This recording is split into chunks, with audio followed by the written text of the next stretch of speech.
أعوذ بالله من الشيطان الرجيم.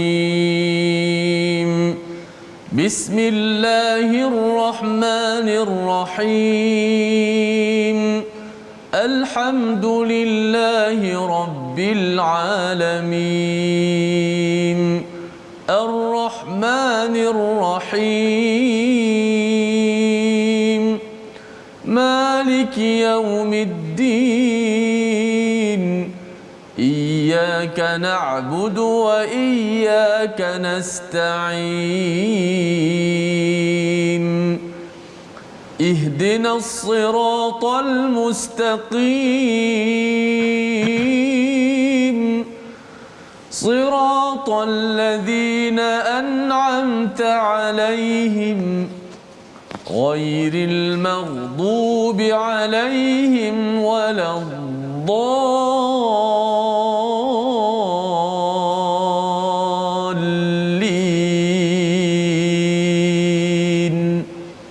آمين. Assalamualaikum warahmatullahi wabarakatuh. Alhamdulillah wassalatu wassalamu ala Rasulillah wa ala alihi wa man wala syada la ilaha illallah syadana Muhammadan abduhu wa rasuluhu. Allahumma salli ala sayidina Muhammad wa ala alihi wa sahbihi ajma'in. Amma ba'du. Apa khabar tuan-tuan dan puan yang dirahmati Allah sekalian? Kita bertemu dalam My Quran Time baca faham amal pada hari ini, pada hari Jumaat penuh barakah untuk kita selalu berselawat kepada Nabi junjungan sallallahu alaihi wasallam. Allahumma salli ala sayidina Muhammad wa ala alihi wa sahbihi ajma'in. Dan kita juga sama-sama bersyukur pada Allah Subhanahu Wa Taala kerana Allah masih lagi memberi kepada kita, memimpin hidayah kepada kita semua. Pada hari ini kita bersama Al-Fadhil Ustaz Tirmizi Ali. Apa khabar Ustaz? Baik, alhamdulillah Ustaz. Alhamdulillah ya. Kita nak meneruskan ya halaman 287 untuk sama-sama kita lihat bagaimanakah ya apabila ada individu yang mempersoalkan tentang hari akhirat.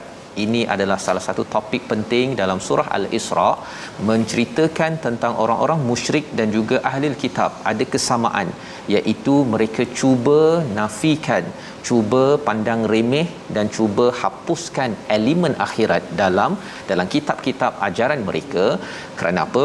Buat apa sahaja, tidak kisah, mereka rasakan mereka akan selamat di akhirat sana nanti.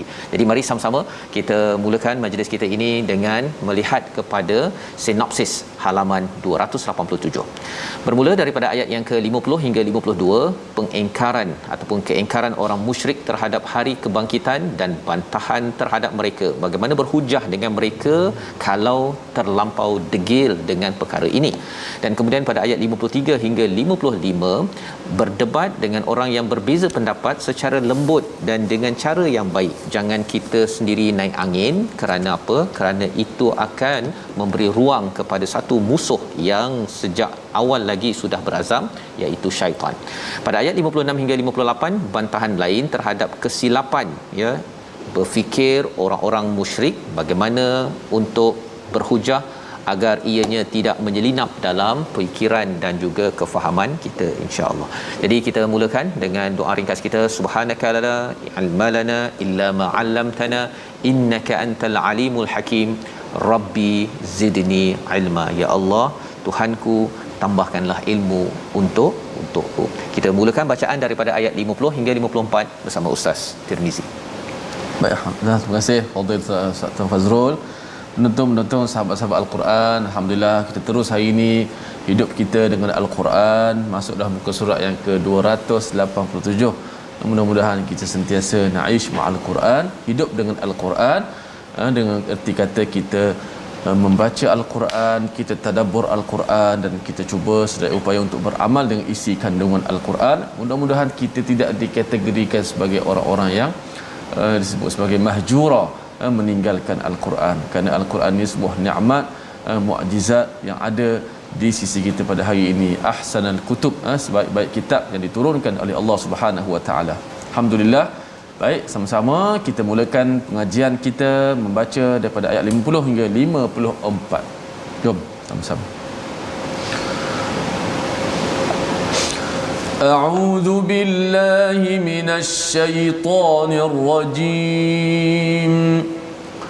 Qul kunu hijaratan aw hadida أو خلقا مما يكبر في صدوركم فسيقولون من يعيدنا قل الذي فطركم أول مرة فسينغضون إليك رؤوسهم ويقولون متاه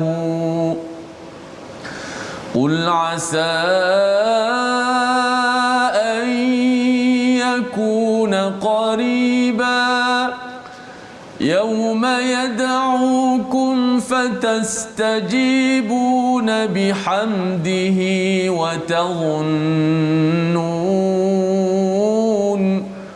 وتظنون إن لبثتم إلا قليلا وقل لعبادي يقولوا التي هي أحسن إن الشيطان ينزغ بينهم إن الشيطان كان للإنسان عدوا مبينا ربكم أعلم بكم إن يشأ يرحمكم أو إن يشأ يعذبكم وما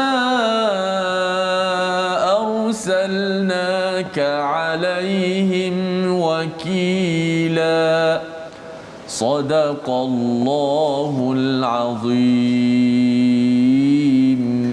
Surah Al-Azim, gitulah bacaan daripada ayat 50 hingga 54 ya, menyambung kepada apa yang kita belajar pada hari semalam apabila ada pertanyaan daripada orang-orang yang tidak beriman kepada hari akhirat, yang cuba menafikan elemen akhirat, kerana keimanan pada Allah ini adalah milik semua ya, hampir semua makhluk sedar bahawa lemah dan ada pencipta yang hebat daripada Allah Subhanahu Wa Taala. Tetapi keimanan pada Allah ini bukan sekadar untuk beriman pada Allah tanpa dibuktikan kepada keimanan pada hari akhirat. Keimanan pada Allah, keimanan pada hari akhirat, itulah yang akan menjadi asas untuk kita bergerak pada jalan yang lurus. Jadi bila mereka bertanya ya dalam ayat yang ke-49 semalam, bila mereka menyatakan bahawa adakah kami ini daripada tulang belulang yang hancur akan dibangkitkan, ya, mereka bertanya Ustaz ya tentang hari akhirat. Maka bila dah banyak sangat mereka dah didedahkan, degil juga, maka Allah mengajar kepada Nabi sallallahu alaihi wasallam, katakan pada mereka, qul kunu hijaratan aw hadida, ya, jadilah kamu batu atau besi. Kalau kamu rasa macam dah tak boleh dah, okey, debu kata tak boleh dibangkitkan, jadi batu atau besi jelah. Kan, ini adalah satu jawapan yang diajarkan oleh Allah kepada orang yang degil, pada orang yang sudah pun dibuktikan, ya, banyak kali dibuktikan, tengok kepada tanah kontang, tengok pada biji benih boleh tumbuh, ya, tanah kontang tak ada apa-apa tumbuh pokok, yang manusia tak ada apa-apa boleh lahir. Kalau katakan sudah hancur ingin dikembalikan semula, itu adalah lebih mudah. Jadi kata pada orang begini hijaratan au hadida, ya, dalam tafsir Hamka dinyatakan hijaratan ini batu kalau dipecahkan pun jadi batu marmar ke Ustaz ya, debu ke, boleh dibuat bangunan, ada manfaat. Ataupun hadida ini kalau katakan dipanaskan betul-betul, akhirnya boleh ditempa dan akhirnya menjadi sesuatu yang bermanfaat. Tetapi bagi manusia, kalau katakan dihancurkan, kalau tidak memberi manfaat di dunia ini, memang apa istilahnya, memang tak berguna langsung lah kamu ni. Kan, kamu ni adalah orang yang mengambil ringan terhadap perkara yang kecil. Au khalqan mimma yakburu fi sudurikum, iaitu menjadi makhluk lain yang lebih besar, ya, yang lebih besar daripada kamu sendiri. Fasayaquluna may yu'iduda, ya, iaitu siapakah yang akan menghidupkan kami kembali. Maksudnya yang lebih besar daripada itu, kita lihat pada cakrawala, kita tengok matahari, yang kecil pun mereka remehkan.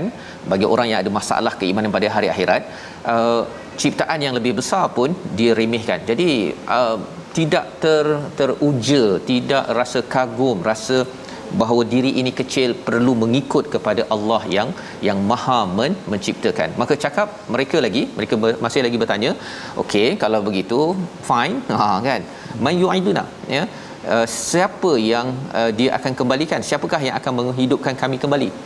Dia tanya pula kepada Nabi sallallahu alaihi wasallam. Jadi Nabi diajarkan, qulil ladzi fatarakum awwala marrah, ya, yang akan menghidupkan itu adalah yang menghidupkan kamu kali pertama. Yang kamu dulu tak hidup itu boleh hidup. Jadi kalau nak hidupkan kembali itu adalah lebih mudah. Kemudian apakah respon mereka Ustaz ya bila dah berhujah begitu? Dia kata okey kan, ataupun dia giling kepala, dia menyindir kepada Nabi sallallahu alaihi wasallam, ilaika ruusahum, ya, dengan kepala mereka, sama ada buat gitu okey kan, ataupun ya, satu ekspresi gaya tubuh yang menyindir, merendahkan kepada kebenaran, sambil berkata apa, wa yaquluna mata. Kali ini mereka nak try lagi sekali, nak cuba sekali lagi, bila yang kamu cakap tu bila akan berlaku. Maka Allah ajarkan lagi, ya, Allah ajarkan satu demi satu ini tuan-tuan, ya, kerana ada pelajaran selepas ini. Ada pelajaran mengapa ada langkah demi langkah ini. Tetapi orang yang membuat kita marah ini akan menyebabkan kita marah ni. Nabi masih lagi diajar, asa ay yakuna qariba, ya, moga-moga ia datang segera. Pasal Nabi memang tak boleh jawab Ustaz, ya. Nabi tak tahu bila as-saah itu, bila berlaku hari kiamat, tapi diajarkan dia akan dekat, ya, pada hari yad'ukum, ya, dia memanggil kamu, Allah memanggil kamu, fayastajibu bihamdih, dan semua orang akan memuji kepada Allah Subhanahu Wa Taala. Sekarang kamu kutuk, sekarang kamu rendahkan kepada pencipta, pada waktu itu semua orang akan memuji, wa tadhunnuna illa bistum illa qalila, dan pada waktu itu semua kamu akan mengira bahawa kita ini hidup hanyalah sedikit ataupun sementara sahaja. Mengapa fokus kepada sementara dan juga pujian pada Allah? Pasal mereka isunya mengutuk Allah ataupun merendahkan Allah, dan yang keduanya mereka rasakan dunia adalah segala-galanya. Kerana dunia mereka rasakan akan hidup selama-lamanya, ataupun kalau katakan dah meninggal habis cerita, sebenarnya hidup di dunia ini adalah amat-amat kecil. Jadi ini jawapan-jawapan yang standard di sepanjang zaman, akan bertanya, mempersoalkan akhirat dan mempersoalkan tentang dunia ini adalah tempat segala-galanya. Maka ia akan menyebabkan seorang yang mengajak kepada akhirat ini, bila disoal begini Ustaz, ya, bila ada orang tanya begini, dia akan menyebabkan kita marah. Betul. Maka Allah ajarkan sekali lagi, wa qul li'ibadi yaqulu lati hiya ahsan, cakaplah kepada hamba-hambaku, berkatalah, ya, mereka berkatalah dengan cara yang ahsan, dengan cara yang lebih baik, ya. Jadi mungkin kita nak baca sekali lagi pasal ayat ni amat penting.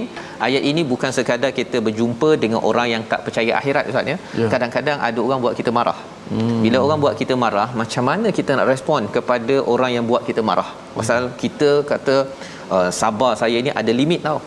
Kan, ingat saya tak boleh balas ke? Tetapi Nabi dan para sahabat diajarkan ayat 53 ini, panduannya untuk kita juga, agar apa, kita jangan sampai termakan hasutan daripada syaitan ketika buat baik, ketika ajak orang kepada Islam, ajak kepada Quran, ajak anak kita kepada apa, kepada belajar PDPR dan sebagainya. Waktu itu kadang-kadang ada soalan yang dia akan menyebabkan kita marah. Ayat 53 bersama Ustaz Tirmizi. InsyaAllah ada dua kali perkataan syaitan disebut Ustaz. Betul, Ustaz tadabbur sikitlah macam mana nanti, mudah-mudahan dunia ni jangan kita biarkan dunia ni menipu kita sehingga kita lupa bahawa kita ada hari akhirat. Maliki yaumiddin yang selalu kita baca dalam solat, Engkaulah yang menguasai pada hari pembalasan tersebut. Mudah-mudahan kita fokus kepada dunia, membawa kita kepada kemajuan dan juga kebahagiaan di hari akhirat. Ayat 53. Jom sekali lagi kita baca. A'udzubillahi minasyaitonirrajim. Wa qul li'ibadi yaqulu allati hiya ahsan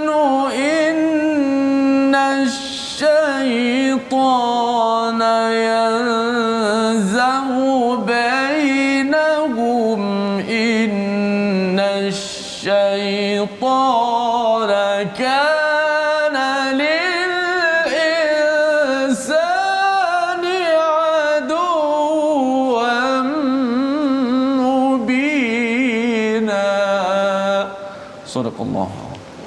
Surah Al-Azim ayat 53, dan katakanlah kepada hamba-hambaku hendaklah mereka mengucapkan perkataan yang lebih baik, sesungguhnya syaitan itu menimbulkan perselisihan di antara mereka.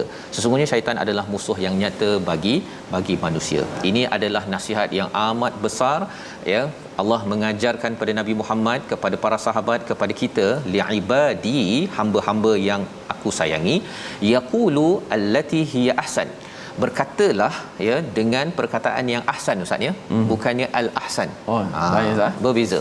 Yeah. Kalau al-ahsan itu maksudnya perkataan terbaik, tetapi kalau ahsan ini perkataan yang lebih baik.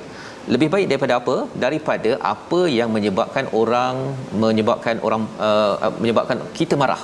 Perkataan-perkataan orang, kalau tadi itu sampai cakap bila hari kiamat, kan, ia akan menyebabkan dahlah degil, ya, dahlah ni, kalau katakan kita balas dengan cara yang yang qabih ataupun yang lebih teruk, akhirnya akan jadi kita akan marah lagi, kita akan kutuk lagi, kita mungkin sumpah dia ke, ataupun mencarut ke, ustaz, ya. Perkara itu bukanlah kaedah untuk kita membalas kepada sesuatu yang menyebabkan kita marah. Dan ahsan ini penting kita beri perhatian. Kita kena tengok ahsannya dari segi tempat, dari segi masa, dari segi perkataan yang kita keluarkan, dari segi, kalau kita sebelum ini bercakap tentang hubungan dengan ibu ayah, sampaikan cara mimik muka kita pun itu perlu kita buat. Kalau itu ihsan, ya, itu perlu kita jaga sebenar-benarnya. Maka apakah yang berlaku? Kadang-kadang, ustaz, ya, kalau kadang-kadang kita cuba nak bercakap dengan seseorang, kita dah buat yang lebih baik, ya, tetapi orang itu mungkin memahaminya dengan cara yang tidak baik, ya, memahami dengan cara tidak baik. Kerana apa? Di tengah-tengah kita itu ada innasyaitan yanzagu bainahum. Dia akan merosakkan hubungan antara kita dengan cara apa? Kita cakap yang terbaik. Contohnya, Assalamualaikum, apa khabar, terima kasih. Orang sana akan cakap, dia ni ada agenda kot. Dia akan berfikir secara tidak baik, ya. Itu adalah peranan syaitan yang akan merosakkan, terutama apabila kita sedang marah, ya, sedang marah ataupun ada masalah hubungan dengan seseorang. Itu sebabnya bercakap tentang ahsan ini, kata satu perumpamaan, ya, man ata'a ghadabahu ada'a adabahu. Siapa yang melayan kemarahannya, ya, tidak bercakap dengan yang lebih baik, apa kesannya? Akan mulalah habis dia punya adab, ustaz. Itu yang kalau dekat Facebook dia boleh kutuk-kutuk orangnya, okey je kalau kita tengok jumpa, kan, tapi bila dia marah tu habis adab dia boleh kick orang daripada satu grup WhatsApp contohnya, ataupun dia pun exit, istilahnya left, okey, left group. Perkara-perkara tersebut zaman sekarang itu bahasa kalau marah, ya, bila tidak ditangani dengan ahsan, maka pada waktu itu syaitan akan masuk. Dia akan merosakkan, istilahnya yang zau bainahum, merosakkan hubungan. Orang tu baik je dalam satu grup WhatsApp, tetapi disebabkan ada sesuatu yang menyebabkan marah, mungkin orang tu type, Assalamualaikum, saya nak tanya sesuatu, contohnya, kan, ataupun saya nak bagi cadangan 1 2 3. Tetapi itu ahsan tu, tapi orang sebelah sana dia boleh faham, ini nak tunjuk hero lah ni, contohnya, kan. Pasal apa? Pasal ada pihak ketiga yang namanya adalah syaitan yang cuba untuk merosakkan hubungan sesuatu manusia. Dan di hujung itu Allah cakap innasyaitana kana lil insani aduwwan mubina, ya.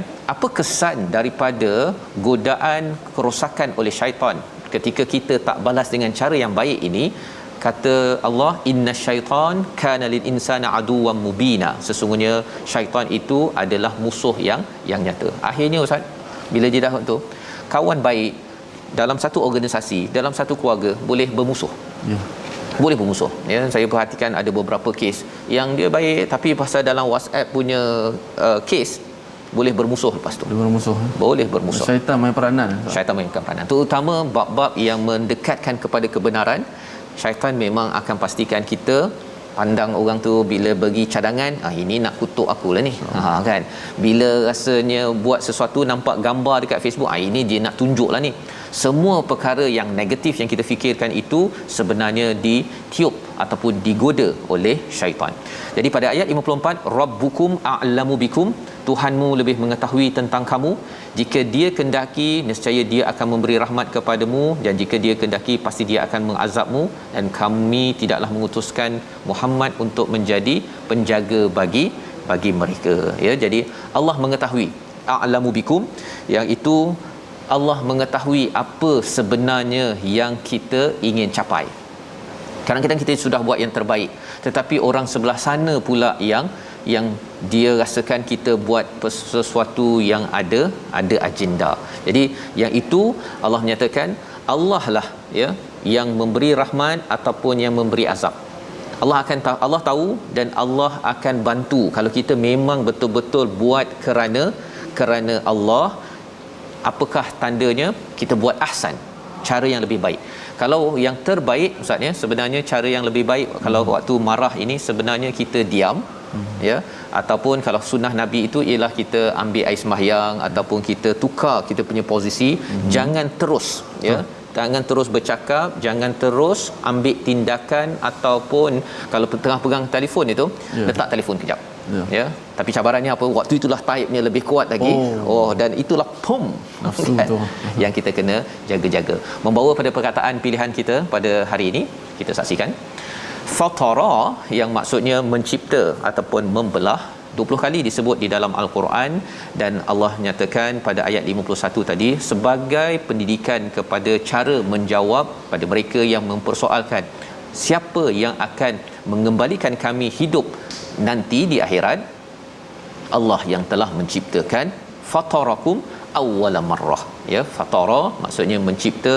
Kalau ikutkan istilahnya ada khalaqa, tapi fatara ini mencipta daripada belahan. Kalau kita tengok sel-sel terbelah itu sebenarnya akhirnya menjadi seorang manusia.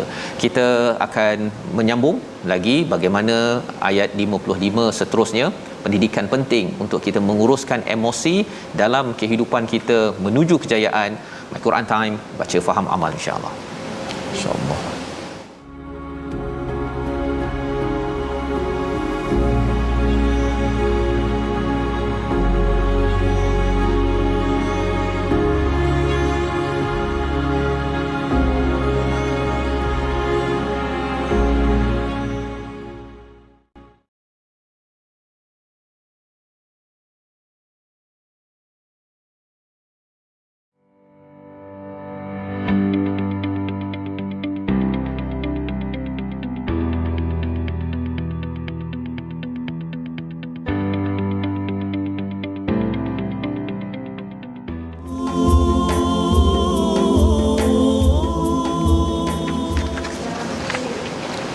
أعوذ بالله من الشيطان الرجيم فإذا قرأت القرآن فاستعذ بالله من الشيطان الرجيم.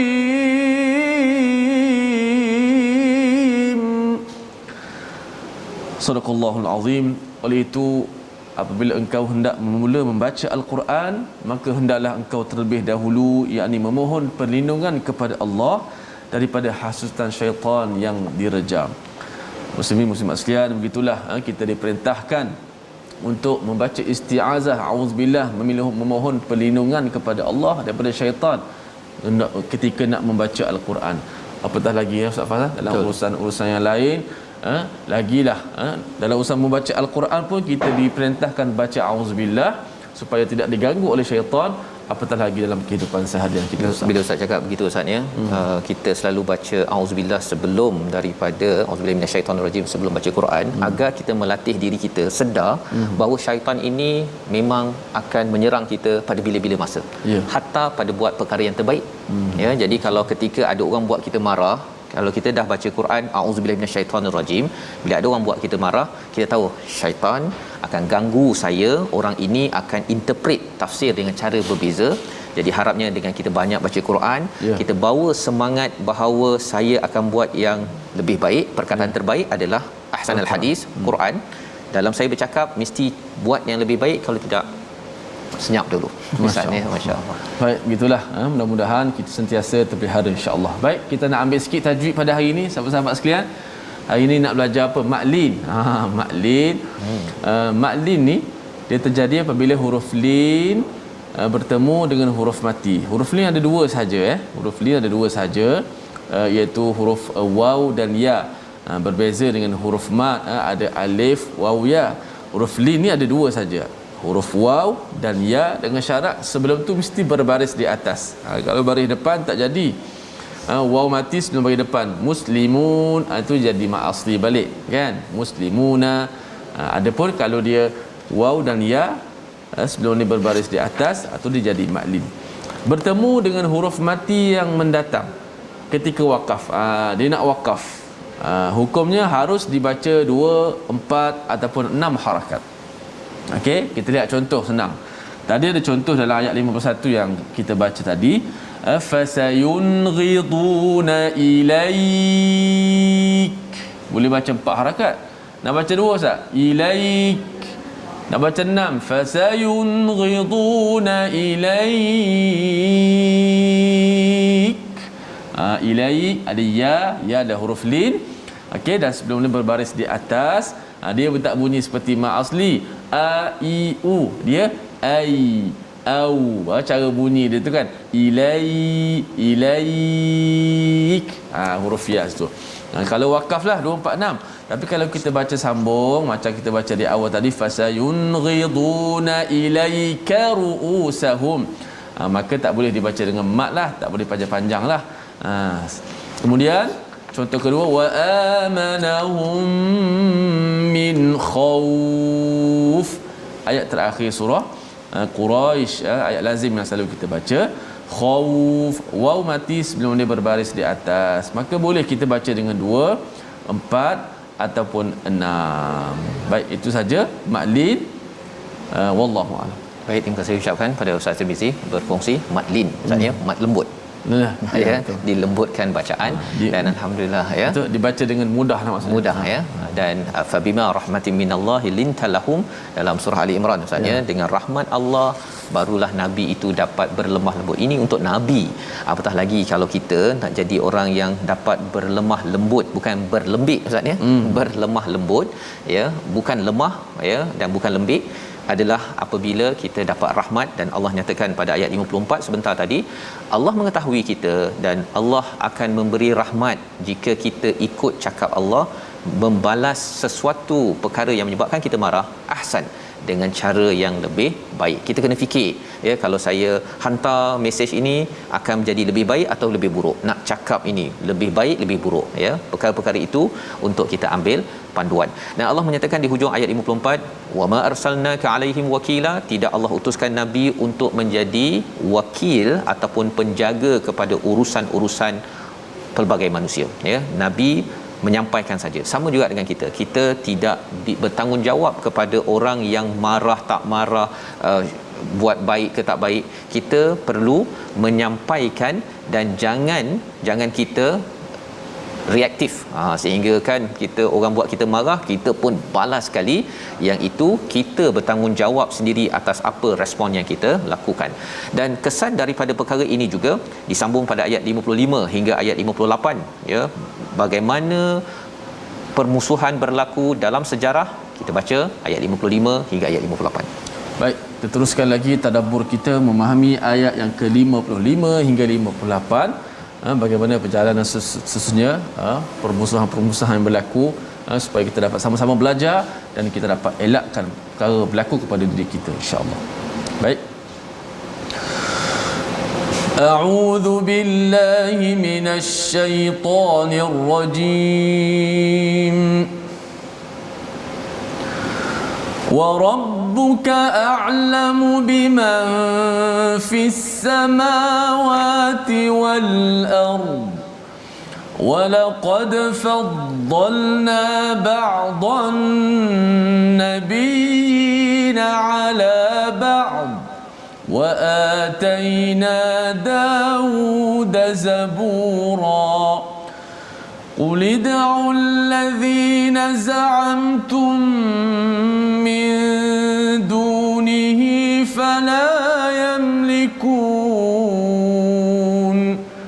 فلا يملكون كشف الضر عنكم ولا تحويلا أولئك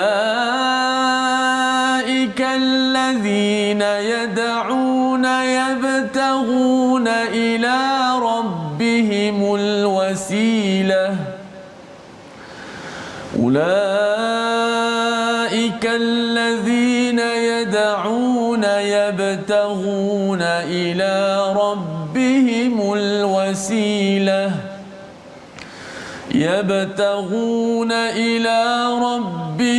الوسيلة أيهم أقرب ويرجون رحمته ويخافون عذابه إن عذاب ربك كان محذورا وإن من قرية إلا نحن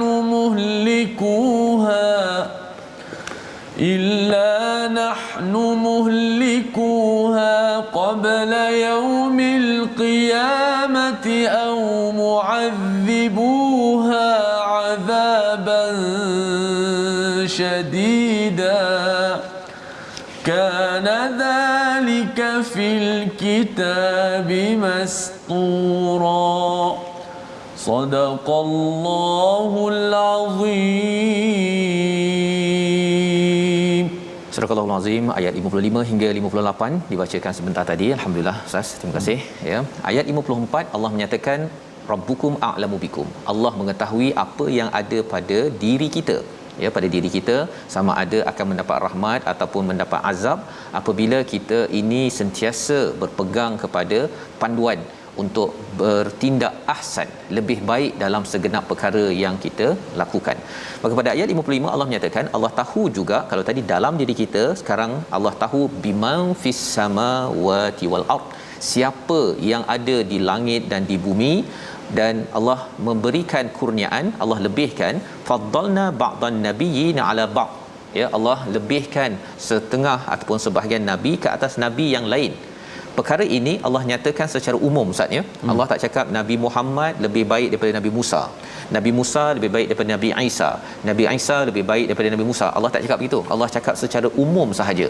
Dan umum ini penting kita belajar. Kita pun jangan cakap Nabi Muhammad lebih baik daripada Nabi Musa, Nabi Muhammad lebih baik daripada Nabi Isa, terutama kalau kita bercakap di hadapan orang Kristian ataupun orang Yahudi ke, kita cakap sebenarnya Nabi saya, Nabi Muhammad lebih baik daripada Nabi Musa. Tak boleh. Pasal apa? Pasal sebenarnya semua nabi ini dia adalah seperti bintang. Lihat, kita tahu bintang tu ada yang tinggi, besar, ada yang rendah sikit. Tetapi bila kita tengok daripada bawah, kata Hamka, ialah semuanya bintang yang indah, yang tinggi. Maka bila melihat nabi-nabi ini, walaupun ada ya sahabat yang cuba nak kata Nabi Muhammad lebih mulia daripada Nabi Yunus, ya, Nabi Muhammad sendiri menegur bahawa itu bukan topik perbincangan yang penting. Yang penting ialah apa? Ialah bagaimana nak mendekatkan lagi diri kepada Allah Subhanahu Wa Taala. Itu isi daripada ayat yang seterusnya. Jadi dalam hidup kita Ustaz ya, kadang-kadang ada orang kata, kumpulan kita lebih baik daripada kumpulan sana. Kumpulan ngaji kita lebih baik daripada kumpulan sana. Itu tidak dibenarkan. Kerana apa? Bila kita mula compare, kita bandingkan, kita cakap kita lebih baik daripada sana, lebih baik kita bercakap surah Al-Isra' mengingatkan sejarah syaitan, iblis kata dalam sejarahnya, saya daripada api, dia daripada tanah. Maksudnya membeza-bezakan ini tidak membawa manfaat pun, ya. Kalau dapat manfaat okey, tak ada masalah, ya, tetapi manfaatnya itu perlulah makin dekat kepada Allah. Sehingga kan di sini ayat 55 ini adalah surah Al-Isra', surah Bani Israel. Allah mengangkat seorang nabi namanya wa ataina Dawud zabura. Allah berikan Daud, Nabi Daud itu nabi daripada kalangan Bani Israel yang mereka banggakan, zabura. Kalau Nabi Daud dapat wahyu zabur, apa masalah Allah nak turunkan wahyu kepada Quran, kepada Nabi dapat Quran? Kamu yang ada masalah, kamu bangga dapat wahyu pada Nabi Daud, tapi bila sampai Nabi Muhammad kamu katakan oh Nabi Daud, Nabi Musa lebih baik daripada Nabi Muhammad. Itu adalah diskriminasi di peringkat sejarah yang Allah nyatakan pada ayat 55, dan kita tidak dibenarkan untuk melakukan perkara-perkara ini. Ayat 56 Allah menyatakan, katakanlah wahai Muhammad, sekali lagi banyak kali ya, pasal ini adalah ayat-ayat mengajar bagaimana nak berdakwah, hujahnya mantap ya, iaitu panggillah mereka yang kamu anggap Tuhan selain daripada Allah, mereka tidak berkuasa untuk menghilangkan bahaya daripadamu dan tidak pula mampu mengubahnya. Ya, ini cerita apa pula ni? Kan tadi kita bercakap tentang mereka yang musyrik ya, ataupun mereka yang ahli kitab. Mereka yang musyrik ataupun ahli kitab ini, mereka ini za'amtum ya, mereka ni amat yakin, za'im ya, za'amtum ni yakin, maksudnya amat yakin min dunihi, dengan apa seteru ataupun perkara yang mereka syirikkan. Kalau dalam umat Kristian contohnya, mereka kata Nabi Isa itu adalah Tuhan ya, contohnya, ataupun sebagai penyelamat. Nabi kalau katakan dalam Yahudi mungkin dia kata Nabi Musa contohnya kan, inilah sebagai yang kami idolakan, walaupun kadang-kadang dia tak ikut pun. Okey, jadi Allah kata semua yang kamu ada itu sebenarnya, ataupun orang musyrik berhala ustaz ya, fala yamlikuna kashfad durri ankum wala tahwila. Mereka bincang pasal Nabi Musa lebih bagus, Nabi Isa lebih bagus, berhala lebih bagus. Kalau di Mesir itu Firaun ya, teknologinya itu kan, dia kata Firaun ni bagus. Ada orang yang menyembah ataupun yang kagum pada Firaun maksudnya pada waktu itulah ya, pada kerajaan Mesir pada waktu itu. Dan memang tengok kepada dia punya architecture, bangunan-bangunan macam ni, orang akan rasa wah ini memang hebat kan. Daripada kita percaya pada Musa, baik kita percaya pada Firaun, banyak pembangunan yang berlaku ya. Nabi Musa buat apa? Bukan ada buat bangunan pun, menumpang je kat istana Firaun. Tetapi bila lihat sebesar ini, bagi orang yang melihat dengan mata kasar, dia kagum pada Firaun. Tapi kalau melihat dengan mata hati, betapa buruknya tinggalan Firaun, batu sahaja, tetapi ianya tidak membawa Firaun selamat di dalam laut ketika mengejar Musa ataupun ketika bertemu dengan Allah Subhanahu Wa Taala. Jadi ini cara pandang yang dibawakan oleh Al-Quran. Allah kata kalau mereka itu yakin sangat, Firaun ataupun siapa-siapa yang mereka kagum, termasuk kagum pada manusia seperti Nabi Musa dan juga Nabi Isa, fala yamlikuna kashfad dur, mereka itu tidak berkuasa pun untuk apa? Menghilangkan mudarat dan juga untuk memindahkan mudarat. Firaun tidak mampu menyelamatkan diri sendiri. Malah kalau kita ada yang kata ustaz ya, tapi Nabi Isa, Nabi Musa kan ini orang-orang yang mulia. Allah nak bagi pastikan bahawa kita fokus kepada Allah, bukan kepada manusia.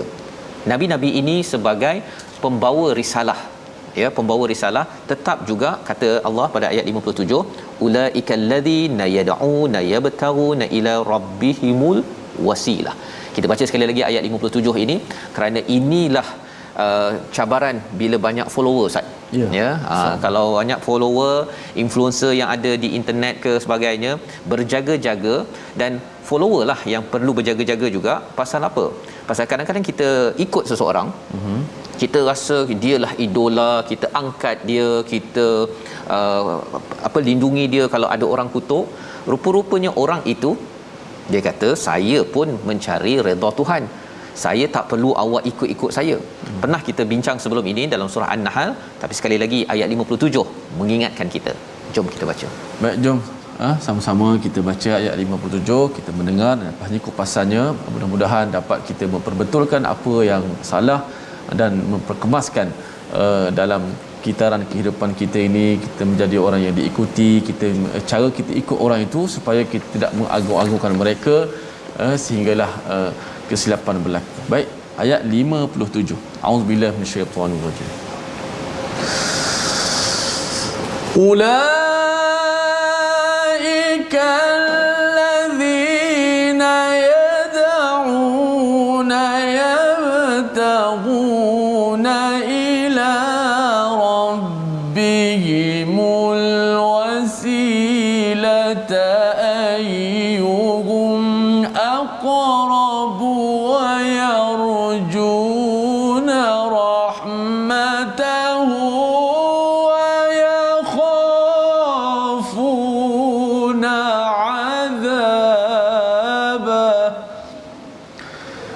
inna azaba rabbika kana mahdzura. Sadaqallahu. Orang-orang yang mereka seru itu mereka sendiri mencari jalan kepada Tuhan. Sesiapa di antara mereka yang lebih dekat kepada Allah, mereka mengharapkan rahmat-Nya dan takut akan azab-Nya. Sesungguhnya azab Tuhanmu adalah sesuatu yang mahdzura, yang perlu ditakuti. Jadi orang yang dikagumi tadi ustaz ya, sebenarnya orang yang dikagumi ni dia sendiri pun sedang mencari kepada keredaan Allah SWT. Ya. Yang kedua, mereka ini mengharapkan rahmat daripada Allah. Mereka ini takut kepada azabnya. Jadi bila ada follower, pengikut yang kagum kepada tokoh agama ke, tokoh selebriti ke apa sebagainya ustaz ya, sebenarnya mereka sendiri pun kata, saya pun nak mencari redha Allah. Ya, mengapa kamu follow saya, kamu angkat saya sampai kamu mendewa-dewakan saya? Ini perkara yang perlu kita faham. Pasal apa? Pasal pengikut Nabi Musa, dia mengagungkan sangat pada Nabi Musa, Nabi Ibrahim. Dia mengagungkan dia ustaz, tapi bukannya menghidupkan apa ajaran Nabi Musa. Ya, jadi kalau zaman sekarang ni dia ikut tokoh A contohnya, dia kagum A tu je. Dia berbangga sajalah, banggalah saya follower, saya dah like dia kan. Tak ikut pun. Dia tak ikut, dia dah selfie contohnya kan. Jadi itu perkara yang menyebabkan Bani Israel hancur ya, ataupun kaum-kaum sebelum ini hancur pasal dia fokus kepada tokoh manusia, bukannya kembali balik kepada Allah Subhanahu Wa Taala. Maka ayat yang ke-58 itu Allah kata tentang sunnatullah, dan tidak ada sesebuah negeri pun yang penduduknya menderhaka ya, iaitu dia tidak fokus kepada Allah Subhanahu Wa Taala. Cabaran ini satu lagi ustaz ya. Dia benda ini boleh masuk kepada orang yang belajar agama juga. Di mana dia belajar satu kitab tapi dia tidak mahu pergi kepada Al-Quran. Kan? Dia tidak mahu pergi baca Quran, dia tak nak baca, dan dia tak nak tengok apa yang ada dalam Quran. Dia hanya nak berpegang kepada gurunya sahaja. Itu pun juga adalah satu ancaman yang berlaku sepanjang zaman. Dia baca tapi Quran tak apa, ini kita bagi pada tok syekh saja. Kita tak boleh baca Quran ni, siapa kita nak baca Quran? Pendapat begitu, akhirnya Allah kata kalau ia berlaku seperti Bani Israel, dia fokus kepada kita ni Yahudi, kita ada Nabi Musa, kita ada Nabi Ibrahim, kita sudah mulia. Maka kesannya apa? Allah kata wa in min qaryatin illa nahnu muhlikuha, Allah hancurkan qabla yaumil qiyamah, sebelum hari kiamat, ataupun Allah azab dengan azab yang sengsara. Dan ini adalah sesuatu yang telah tertulis. Yang perlu kita ambil pelajaran, membawa pada resolusi kita pada hari ini, kita saksikan. Yang pertama ialah ucapkan perkataan baik dan jangan sokong syaitan yang menimbulkan kerosakan, pemusuhan sesama kita, terutama apabila kita berbuat kebaikan. Pertama. Yang kedua, kita fokus ibadah yang ikhlas kepada Allah dan jangan ada pengantara, malah jangan kita kagum pada tokoh agama sehingga ianya dituhankan. Dan yang ketiganya, jaga amalan dan perbuatan kita agar negeri kita tidak diazab kerana amalan bermusuh, tidak membuat yang lebih baik dalam berinteraksi sesama manusia. Kita berdoa ustaz. Bismillahirrahmanirrahim. Alhamdulillahirabbil alamin, wassalatu wassalamu ala rasulihil amin. Ya Allah Tuhan kami berlindung kepadamu ya Allah daripada syaitan yang direjam ya Allah. Ya Allah, selamatkanlah kami daripada gangguan syaitan ya Allah. Ya Allah, selamatkanlah kami daripada hari kebangkitan nanti ya Allah. Ya Allah, bangkitkanlah kami dengan iman ya Allah. Ya Allah, kami yakin hari kebangkitan ya Allah, Engkau lah yang menguasai hari yang dahsyat tersebut ya Allah. Ya Allah, bila kekuatan kepada kami, rezekikanlah kepada kami untuk sentiasa kami mendengar, membaca Al-Quran dan kami mentadabburi Al-Quran serta kami dapat mengamal isi kandungan Al-Quran ya Allah. Kurniakanlah kepada kami akhlak yang baik ya Allah, akhlak yang mahmudah ya Allah. Jauhkanlah kami daripada sifat-sifat yang merosakkan kami ya Allah. Ya Allah, ampunkanlah segala salah silap kami ya Allah. Timbulkanlah amalan-amalan kami ini ya Allah. Amin ya rabbal alamin. Walhamdulillah. Amin ya rabbal alamin. Moga-moga Allah mengabulkan doa kita agar menjadi orang-orang yang sentiasa berbuat ahsan, ya, bukan al-ahsan. Ahsan lebih baik apabila ada orang-orang yang membuatkan kita tidak stabil dan marah. Inilah yang kita ingin gerakkan, budaya dalam masyarakat. Dalam tabung gerakan Al-Quran, peluang untuk kita membina, reset kembali umat ini dengan nilai Al-Quran, kembali kepada wahyu, kerana ini adalah panduan yang pasti akan membawa kepada Allah Subhanahu Wa Taala. Kita bertemu lagi dalam ulangan pada malam ini dan juga pada pagi esok jam 6 pagi, dan insya-Allah kita ada ulangan ulang kaji ustaz ya. Ulang kaji pada hari esok. Bertemu lagi My Quran Time, baca faham amal insya-Allah.